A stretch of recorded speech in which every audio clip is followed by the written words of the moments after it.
आज का दंगल उत्तर प्रदेश में इंडिया गठबंधन बनाम बीजेपी के बीच चल रही सियासत को लेकर है। यूपी में लोकसभा चुनाव नतीजों को लेकर बीजेपी के अंदर लखनऊ से दिल्ली तक मंथन का माहौल है और इसी माहौल का फायदा उठाकर समाजवादी पार्टी ने बीजेपी पर हमले तेज कर दिए हैं।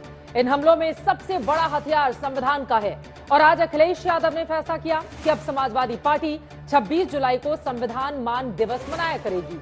इसी सिलसिले में अखिलेश यादव ने लखनऊ के पार्टी दफ्तर में संविधान मान स्तंभ लगाया और हर जिला कार्यालय तक ऐसे स्तंभ लगाने की घोषणा कर दी। उधर राहुल गांधी ने भी ट्वीट करके महात्मा ज्योतिबा फुले और छत्रपति शाहू जी महाराज को याद किया और बताया कि 26 जुलाई 1902 को कोल्हापुर में शाहू जी महाराज ने जो आरक्षण की शुरुआत की थी उसकी लौ जलाए रखनी है। जाति की गिनती करके आरक्षण के हद 50% के पार ले जाना है। वैसे लोकसभा चुनाव नतीजों के बाद संविधान को सियासी औजार के रूप में इस्तेमाल करने की होड़ से मची हुई है। इससे पहले मोदी सरकार ने 1975 की इमरजेंसी को संविधान की हत्या करार देते हुए 25 जून को हर साल संविधान हत्या दिवस मनाने का फैसला किया था। अब अखिलेश 26 जुलाई को संविधान मान दिवस मना रहे हैं और ऐसे माहौल में जब बीजेपी के अंदर बैठकों मुलाकातों का दौर चल रहा है तो आज अखिलेश यादव ने योगी सरकार पर भ्रष्टाचार का प्रहार शुरू किया है। अखिलेश यादव ने यूपी में पुलिस प्रशासन सरकार हर जगह करप्शन का आरोप लगा दिया। उधर यूपी के सीएम डिप्टी सीएम सब दिल्ली में हैं, बड़ी बैठ के मुलाकातें होनी है, लेकिन सबके बीच सवाल यह है क्या यूपी में जीत के बाद समाजवादी पार्टी ने संविधान आरक्षण और पिछड़ा दलित अल्पसंख्यक का मुद्दा सेट करने की कोशिश की है और क्या समाजवादी पार्टी ने अब योगी सरकार को भ्रष्टाचार के मोर्चे पर घेरने की कोशिश शुरू कर दी है। उधर योगी आदित्यनाथ और उनकी पार्टी की ओर से भी लगातार आरोप लगाए जाते हैं कि किस तरह से जब समाजवादी पार्टी की सरकार थी तो प्रदेश में गुंडा राज व्याप्त था। दोनों ही तरफ से आरोप प्रत्यारोप के दौर जारी है।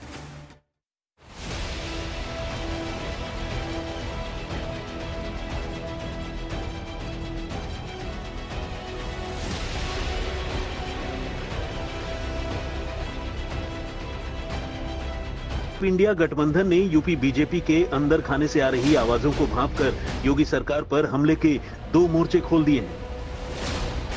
पहले तो लोकसभा में यूपी के अंदर बीजेपी को पटखनी देकर इंडिया गठबंधन संविधान वाला हथियार आजमा रहा था। अब समाजवादी पार्टी ने उसमें भ्रष्टाचार का दूसरा मोर्चा खोल दिया। दूसरे मोर्चे से पहले संविधान के मोर्चे पर वार का नया हथियार देखिए। यह है समाजवादी पार्टी के दफ्तर में लगाया गया संविधान मान स्तंभ। समाजवादी पार्टी इसे सभी जिला कार्यालयों तक लगा रही है। क्यों लगा रही है, अखिलेश से सुनिए। आज जब संविधान मान स्तंभ की स्थापना कर रहे हैं तो अपने पत्रकार साथियों को इस बात के लिए भी बधाई देते हैं। दरअसल सत्ता की राजनीति में इन दिनों संविधान का सियासी मतलब सिर्फ आरक्षण तक सिमटता दिख रहा है और ऐसे में ज्योतिबा फुले से लेकर छत्रपति शाहू जी महाराज तक का हवाला देकर 26 जुलाई को संविधान मान दिवस मनाया जा रहा है। क्योंकि 26 जुलाई 1902 को महात्मा ज्योतिबा फुले के सामाजिक न्याय की दिशा में किए गए प्रयास के तहत नौकरी में आरक्षण की अवधारणा को कोल्हापुर के छत्रपति शाहू जी महाराज ने अपने राज्य में लागू किया था। अब लोकसभा चुनाव के बाद संविधान के नाम पर संगीन होती जा रही सियासत में सिर्फ अखिलेश ही नहीं, राहुल गांधी भी खुद को छत्रपति शाहू जी महाराज से प्रभावित बताते हैं। उन्हें याद करते हैं और लोगों को याद दिलाते हैं कि शाहू जी महाराज मतलब सामाजिक न्याय, सामाजिक न्याय मतलब दलित उत्थान, दलित उत्थान मतलब आरक्षण, आरक्षण मतलब जाति की गिनती, जाति की गिनती मतलब न्याय जो कि जरूरी है वरना 50% आरक्षण का कैप नहीं हट पाएगा। ये तो रहा बीजेपी पर इंडिया गठबंधन का संविधान वाला संधान। अब दूसरा मोर्चा समाजवादी पार्टी ने बिल्कुल लोकल लेवल पर खोला है और वो है भ्रष्टाचार का।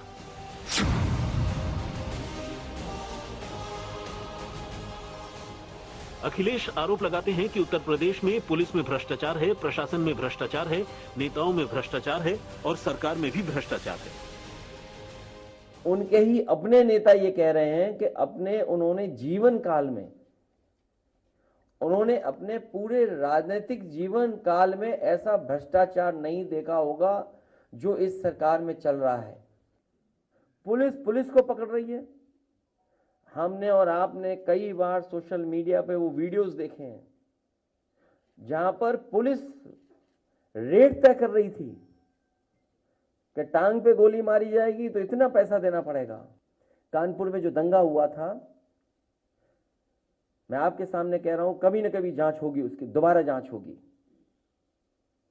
वहां पर पुलिस ने जिस तरीके से पैसा वसूला है लोगों पर और खासकर मुसलमान भाइयों से पैसा लिया है।